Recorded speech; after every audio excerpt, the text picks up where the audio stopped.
Audio story for English learners to read along by Idioms Online.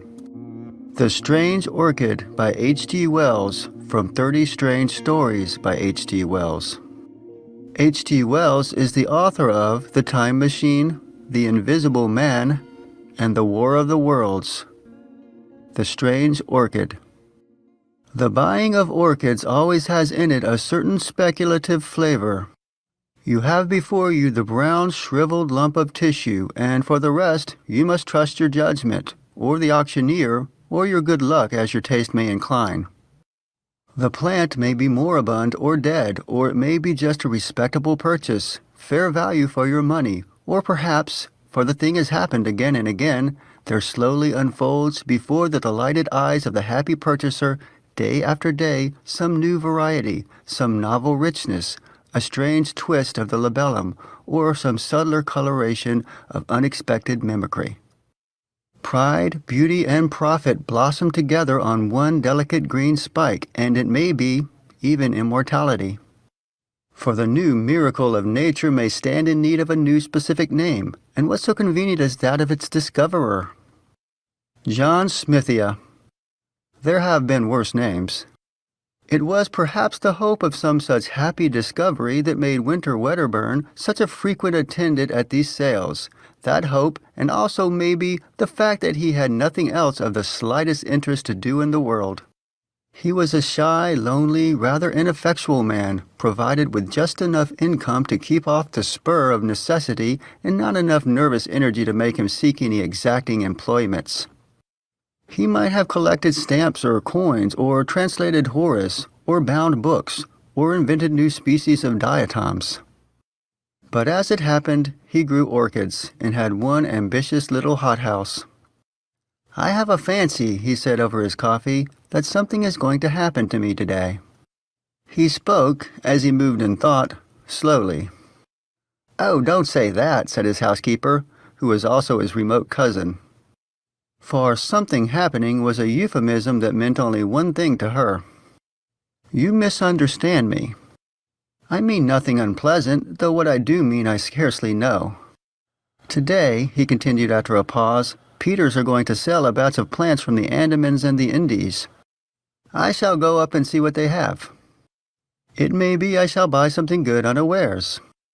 That may be it." He passed his cup for a second cupful of coffee. "Are these the things collected by that poor young fellow you told me of the other day?" asked his cousin as she filled his cup. "Yes," he said, and became meditative over a piece of toast. "Nothing ever does happen to me," he remarked presently, beginning to think aloud. "I wonder why. Things enough happen to other people. There is Harvey.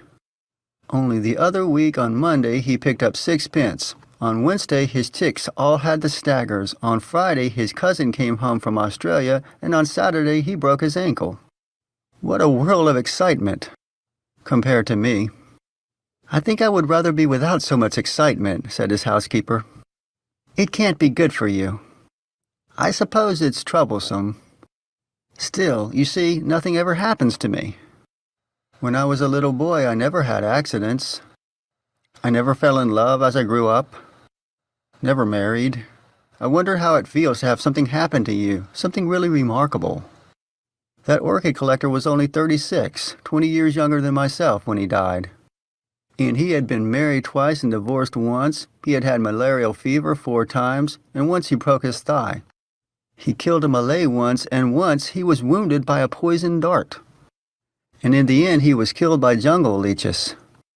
It must have all been very troublesome, but then it must have been very interesting, you know, except perhaps the leeches." "I am sure it was not good for him," said the lady with conviction. "Perhaps not." And then Wedderburn looked at his watch. 23 minutes past 8. "I am going up by the 11:45 train, so that there is plenty of time. I think I shall wear my alpaca jacket. It is quite warm enough, and my gray felt hat and brown shoes. I suppose—" He glanced out the window at the serene sky and sunlit garden, and then nervously at his cousin's face. "I think you had better take an umbrella if you are going to London," she said in a voice that admitted of no denial. "There's all between here and the station coming back." When he returned, he was in a state of mild excitement. He had made a purchase. It was rare that he could make up his mind quickly enough to buy, but this time he had done so. There are vandas, he said, and a dendrobe and some palaeonophis. He surveyed his purchases lovingly as he consumed his soup. They were laid out on the spotless tablecloth before him, and he was telling his cousin all about them as he slowly meandered through his dinner. It was his custom to live all his visits to London over again in the evening for her and his own entertainment. I knew something would happen today, and I have bought all these. Some of them, I feel sure, do you know that some of them will be remarkable? I don't know how it is, but I feel just as sure as if someone had told me that some of these will turn out remarkable. That one, he pointed to a shriveled rhizome, was not identified. It may be a palaeonophis, or it may not. It may be a new species, or even a new genus. And it was the last that poor Batten ever collected. I don't like the look of it, said his housekeeper. It's such an ugly shape. To me it scarcely seems to have a shape. I don't like those things that stick out, said his housekeeper. It shall be put away in a pot tomorrow. It looks, said his housekeeper, like a spider shamming dead. Wedderburn smiled and surveyed the root with his head on one side. It is certainly not a pretty lump of stuff. But you can never judge of these things from their dry appearance. It may turn out to be a very beautiful orchid indeed. How busy I shall be tomorrow! I must see tonight just exactly what to do with these things, and tomorrow I shall set to work. They found poor Batten lying dead or dying in a mangrove swamp. I forget which, he began again presently, with one of these very orchids crushed up under his body. He had been unwell for some days with some kind of native fever, and I suppose he fainted. These mangrove swamps are very unwholesome. Every drop of blood, they say, was taken out of him by the jungle leeches. It may be that very plant that cost him his life to obtain. I think none the better of it for that. Men must work, though women may weep, said Wedderburn with profound gravity. Fancy dying away from every comfort in a nasty swamp.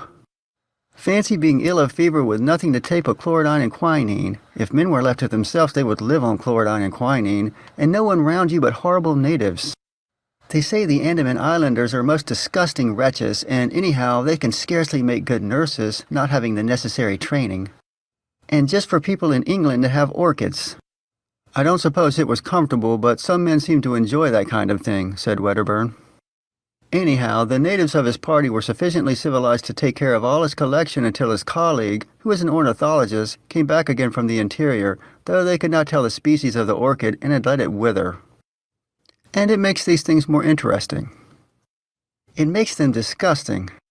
I should be afraid of some of the malaria clinging to them. And just think, there's been a dead body lying across that ugly thing. I never thought of that before. There. I declare I cannot eat another mouthful of dinner. I will take them off the table if you like and put them in the window seat. I can see them just as well there. The next few days he was indeed singularly busy in his steamy little hothouse, fussing about with charcoal, lumps of teak, moss, and all the other mysteries of the orchid cultivator. He considered he was having a wonderfully eventful time. In the evening he would talk about these new orchids to his friends, and over again he reverted to his expectation of something strange. Several of the vandas and the dendrobium died under his care, but presently the strange orchid began to show signs of life. He was delighted, and took his housekeeper right away from jam-making to see it at once directly he made the discovery. That is a bud, he said, and presently there will be a lot of leaves there, and those little things coming out here are aerial rootlets. They look to me like little white fingers poking out of the brown.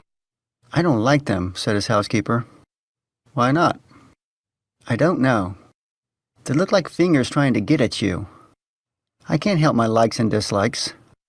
I don't know for certain, but I don't think there are any orchids I know that have aerial rootlets quite like that. It may be my fancy, of course. But you see, they're a little flattened at the ends. I don't like 'em, said his housekeeper, suddenly shivering and turning away. I know it's very silly of me, and I'm very sorry, particularly as you like the thing so much. But I can't help thinking of that corpse. But it may not be that particular plant. That was merely a guess of mine. His housekeeper shrugged her shoulders. Anyhow, I don't like it, she said. Wedderburn felt a little hurt at her dislike to the plant. But that did not prevent his talking to her about his orchids generally and this orchid in particular whenever he felt inclined. There are such queer things about orchids, he said one day, such possibilities of surprises. You know, Darwin studied the fertilization and showed that the whole structure of an ordinary orchid flower was contrived in order that moths might carry their pollen from plant to plant. Well, it seems that there are lots of orchids known, the flower of which cannot possibly be used for fertilization in that way. Some of the cypripediums, for instance, there are no insects known that can possibly fertilize them, and some of them have never been found with seed. But how do they form new plants? By runners and tubers and that kind of outgrowth. That is easily explained. The puzzle is, what are the flowers for? Very likely, he added, my orchid may be something extraordinary in that way. If so, I shall study it. I have often thought of making researches as Darwin did. But hitherto I have not found the time, or something else has happened to prevent it. The leaves are beginning to unfold now. I do wish you would come and see them. But she said the orchid house was so hot it gave her the headache. She had seen the plant once again, and the aerial rootlets, which were now some of them more than a foot long, had unfortunately reminded her of tentacles reaching out after something, and they got into her dreams, growing after her with incredible rapidity.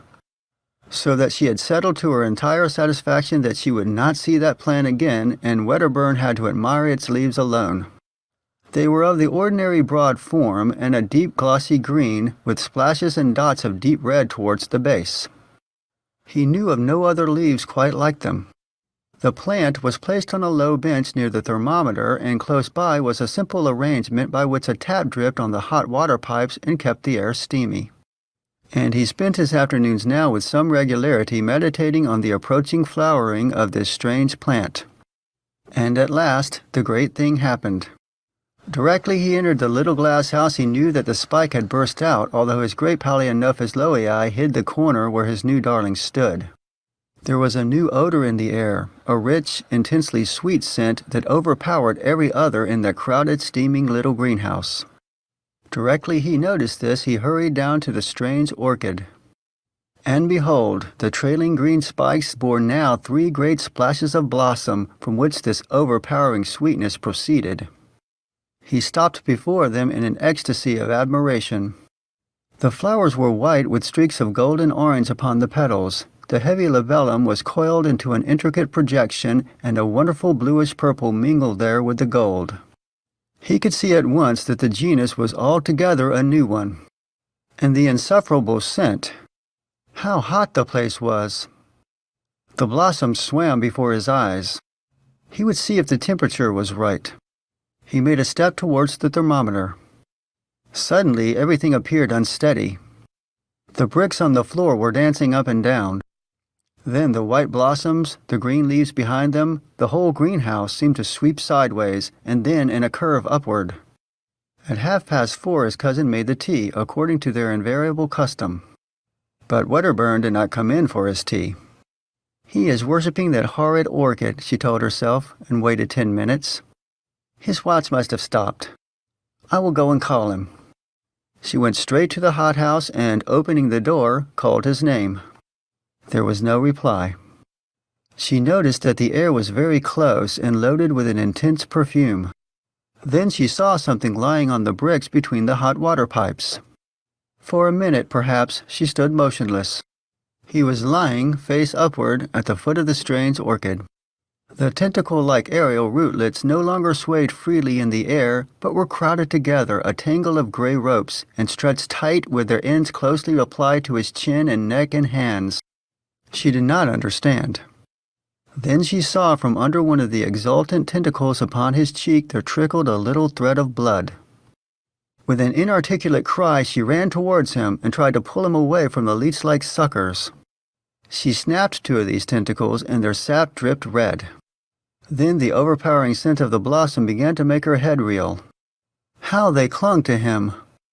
She tore at the tough ropes, and he and the white inflorescence swam about her. She felt she was fainting, knew she must not.